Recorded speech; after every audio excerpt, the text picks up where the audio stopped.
আজ 25শে আগস্ট রোহিঙ্গা সংকটের 9 বছর পূর্ণ হলো। 2017 সালের এই দিনে মায়ানমারের রাখাইন রাজ্যে সেনাবাহিনীর ব্যাপক দমনপীড়ন ও জাতিগত নিধনের শিকার হয়ে প্রাণে বাঁচতে বাংলাদেশে পালিয়ে আসেন 7 লাখেরও বেশি রোহিঙ্গা। এর আগেও গত কয়েক দশকের বিভিন্ন সময়ে মায়ানমার থেকে পালিয়ে এসে বাংলাদেশে আশ্রয় নিয়েছিলেন আরও 5 লাখেরও বেশি রোহিঙ্গা। 2017 সালের পরও সীমান্ত দিয়ে রোহিঙ্গা অনুপ্রবেশ পুরোপুরি বন্ধ হয়নি।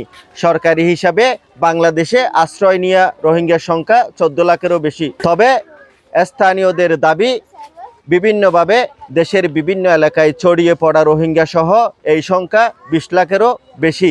এরই মাঝেও উকিয়া, টেকনাফ, বাসানচর সহ গণবসতিপূর্ণ ক্যাম্পগুলোতে প্রতিদিনই বাড়ছে জনসংখ্যা। শরণার্থী ত্রাণ ও প্রত্যাবাসন কমিশনারের দেওয়া তথ্য অনুযায়ী ক্যাম্পগুলোতে প্রতিদিন গড়ে জন্ম নিচ্ছে আরও 100 জন শিশু।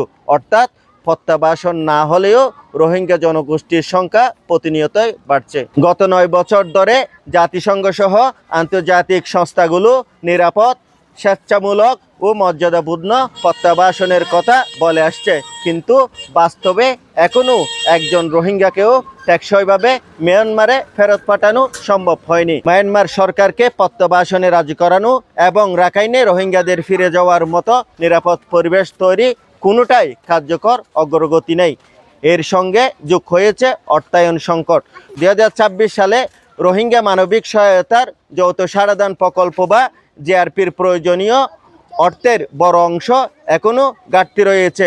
ফলে স্বাস্থ্য, শিক্ষা ও অন্যান্য মানবিক সহায়তা নিয়েও তৈরি হয়েছে নতুন অনিশ্চয়তা। অন্যদিকে রাখাইনের বর্তমান বাস্তবতাও আরও জটিল। মায়ানমারের জান্তা সরকারের পাশাপাশি আরকান আর্মির নিয়ন্ত্রণ ও প্রভাব বৃদ্ধির কারণে প্রত্যাবাসন প্রক্রিয়ায় নতুন করে তৈরি হয়েছে ভূরাজনৈতিক জটিলতা। এর সবচেয়ে বড় চাপ পড়েছে বাংলাদেশের উপর। দীর্ঘ 9 বছর ধরে লাখ লাখ রোহিঙ্গাকে আশ্রয় দিয়ে আসছে বাংলাদেশ।